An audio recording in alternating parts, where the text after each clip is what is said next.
Thank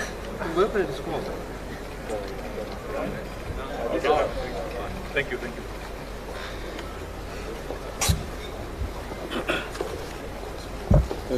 Mike. We don't have the just go.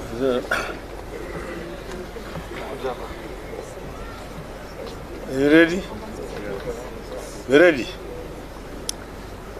Ladies and gentlemen, we have had a meeting of the Central Committee of the ODM party. Central Committee is the organ of the party that deals with managerial issues in the party and also issues of policy. We have had a comprehensive meeting today, and we have a statement which is going to be read to you by the Secretary General, Honorable Edwin Sifuna. Thank you, Your Excellency. We proceed straight to the statement of the Central Committee meeting of 2nd July 2024. And it is titled, "This is Kenya's Last Best Chance." The Central Committee of the party has this morning held a meeting to deliberate on the ongoing crisis in Kenya. This meeting is happening at a most difficult time for our country, given all that has happened in the last few weeks. We are acutely aware that many families are still in mourning, having lost their loved ones, with civil society groups estimating that over 30 young Kenyans fell to the regime bullets in the course of the street protests. Many of these families are yet to bury these victims. On behalf of the entire ODM party, the Central Committee extends its deepest condolences to all those who have lost their loved ones and pray that God will comfort them in this time of tragedy. We also know that many were injured and some are still in hospital. We wish all of them quick recovery. We are in awe of the Kenyan youth who, through their unity of purpose, have stood with their fallen colleagues and raised vast sums of money in very short times to pay hospital bills for the injured. As a mass movement that has been on this journey of true liberation for a long time, we know how difficult it is to achieve some of the things that we have seen you do. You have absolutely earned our respect as a party, and we salute you. As believers in the right to peaceful protest as enshrined under Article 37, we condemn in the strongest terms possible the abuse of police power in the deployment of violent suppression techniques on innocent and armed protesters. Our position is that no one has to die in exercise of the rights under Article 37.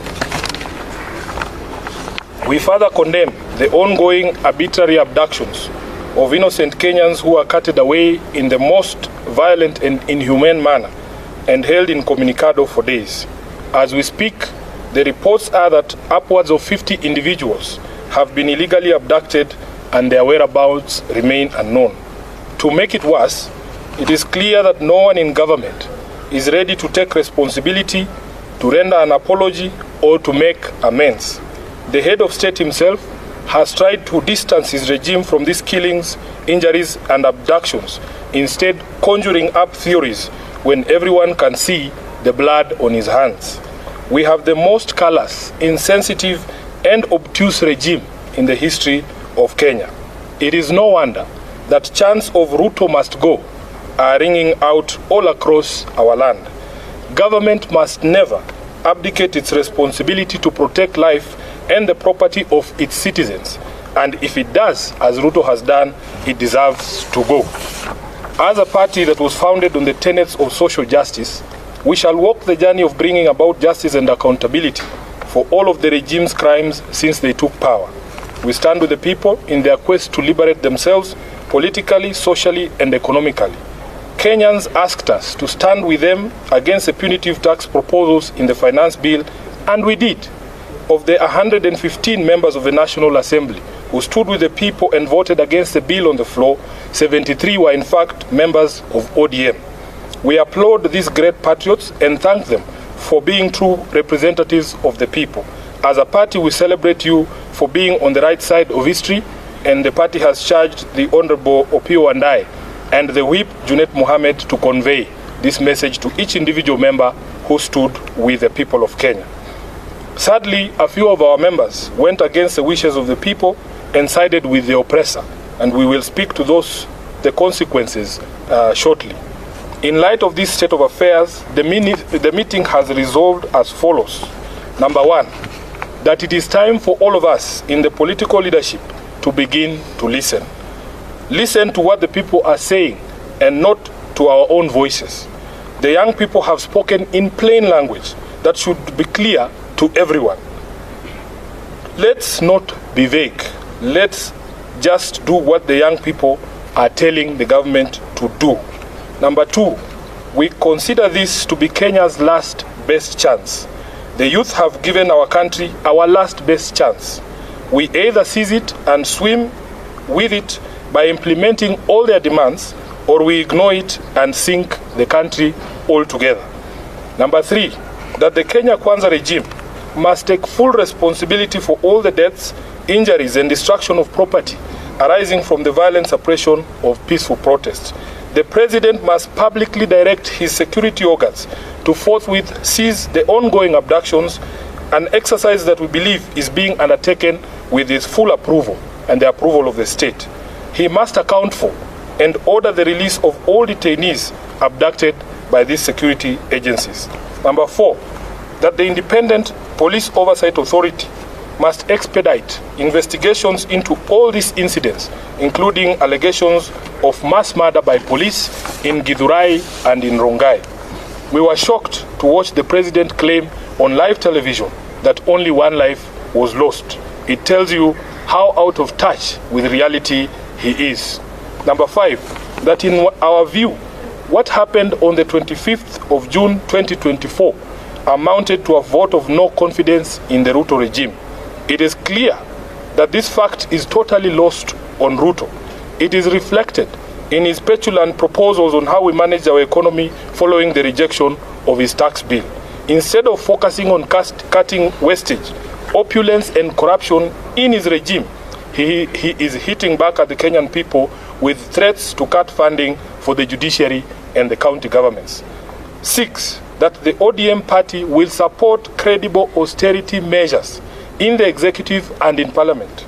These two institutions have been expressly indicted by the people as citadels of largesse and wastage, with fresh memory of the invasion of parliament and standing threats for occupation of the executive seat of power. These two institutions must have an honest introspection on their contribution to our current predicament and take measures to lessen the taxpayers' burden. As a party funded by taxpayers ourselves, we will also be taking steps to scale down on our presence across the country and some of our activities to reflect this new economic reality. Lastly, that ODM shall initiate and lead recall processes in the following constituencies in light of the current office holders' repeated violation of their sacred oath and the wishes of their electorate. Number one, Game constituency. Number two, Bondo constituency. Number three, Navaholo constituency. Number four, Kajiado Central. Number five, Ikolomani. And lastly, Suba South in Homa Bay. Thank you. That is the end of the statement. Very good. Yeah, we do. Eric? My name is Jeff. Jeff, yes. Sorry. I've seen the minority leader and the minority leader in the National Assembly. And during this time of crisis, when Kenyans are asking, did Parliament, National Assembly, have to go for a recess during this period? What actually transpired? Because when that decision was being made, there was a blackout in Parliament in terms of coverage. Even media was not allowed to cover that section. Kirui, can I first take questions that are related to the statement we've read? Brian? Yeah, I'm Brian Otieno from the Standard. Now, you see that you support the demands by the youths. One among the demands is the resignation of President Ruto. Do you support that? The youth have spoken in clear and certain terms. Let us not pretend like we don't hear what they are saying. You have heard it, we have heard it, Ruto has heard it. Yeah. Next question. Yeah, the second question was that the kind of environment that the president is enabling right now, the suppression through police, do you think it supports his calls for dialogue? No, because nobody believes what the president is saying. His actions and words are totally different. And what we have called for in our statement, first of all, is he must publicly speak to his police, publicly, and tell them that he knows what they are doing, and Kenyans have asked that he stop. So if he doesn't stop that, really, there is really nothing to discuss. Many of the people he's looking for to have a discussion with are actually in custody. Let's look. You have listed some 5 constituencies that you are going to initiate the recall. 6. Yes. You know they are not the only ones who voted yes from the party.